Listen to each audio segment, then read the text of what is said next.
जय श्री कृष्ण बच्चों, कक्षा 4 में आपका फिर से स्वागत है। कक्षा 4 में आज हम प्रश्नावली 6 के बारे में अध्ययन कर रहे हैं। प्रश्नावली 6 है हमारी आकृतियों के बारे में। ठीक है, आकृतियाँ आयताकार, वर्गाकार, वृत्ताकार और त्रिभुजाकार आकृतियों के बारे में हमने पिछले वीडियो में अध्ययन कर लिया है ना बच्चों। तो कल के वीडियो में हमने क्या अध्ययन किया था कि घन और घनाभ किसे कहते हैं। अब घन क्या होता है और घनाभ क्या होता है, ये तो आपने तीसरी क्लास में नहीं पढ़ा था ना, तो ये नया शब्द है आपके लिए। तो घनाभ उसे कहते हैं कि एक दूसरे से जुड़े 6 आयत से बनी बक्से जैसी आकृति घनाभ कहलाती है। अब कैसी आकृति होनी चाहिए? 6 आयत जैसी 6 आकृति। आयत का मतलब होता है ये आमने सामने की जिसकी भुजा बराबर हो वो क्या कहलाएगा? आयत कहलाता है। अब जैसे आमने सामने की ये 2 बराबर है और ये 2 बराबर है, चारों भुजाएं बराबर होगी तो क्या कहलाएगा? वर्ग कहलाएगा। पर वर्ग नहीं, आयत जैसी 6 भुजाएं आयत जैसे बनी बक्से जैसी आकृति घनाभ कहलाती है। और घन किसे कहते हैं? कि 6 वर्ग से बना हो, जो आयत से नहीं, चौक का डिब्बा जैसे जो आकृति 6 आयत से नहीं बल्कि 6 वर्ग से बनी हो उसे घन कहते हैं। किसे कहते हैं? घन।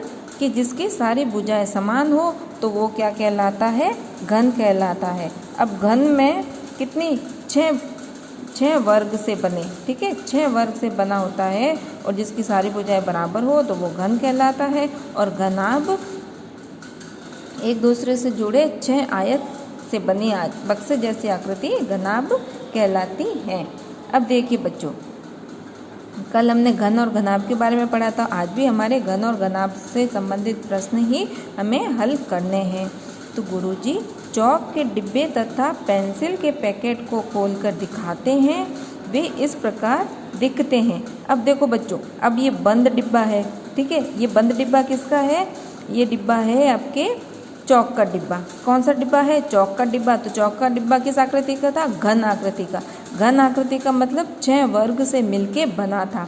6 वर्ग से मिलके बना था मतलब इसकी 6 भुजाएं बराबर थी, है ना।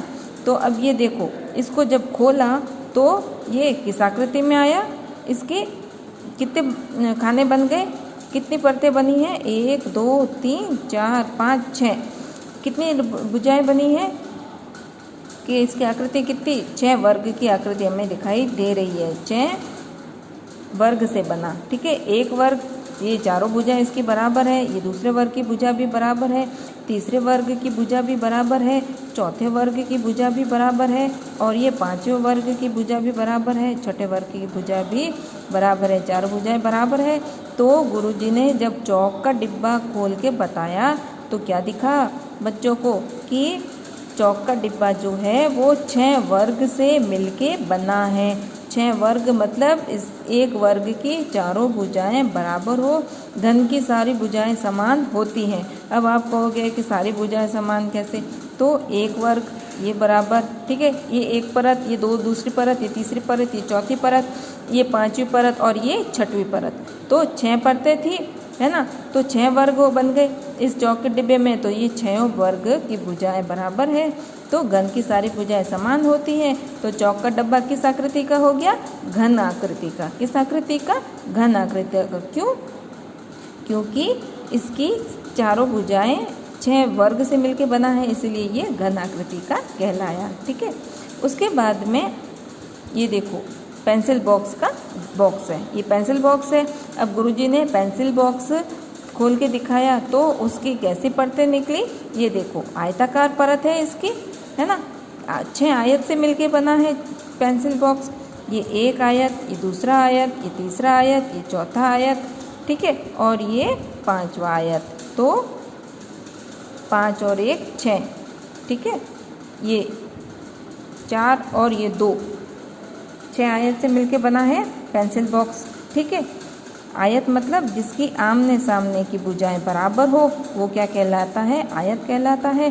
तो ये कौन सी आकृति का हो गया? घनाभ की आकृति का। कौन सी आकृति का हो गया ये पेंसिल बॉक्स? घनाभ आकृति का। चौक का डिब्बा कौन सी आकृति का था? घन आकृति का था।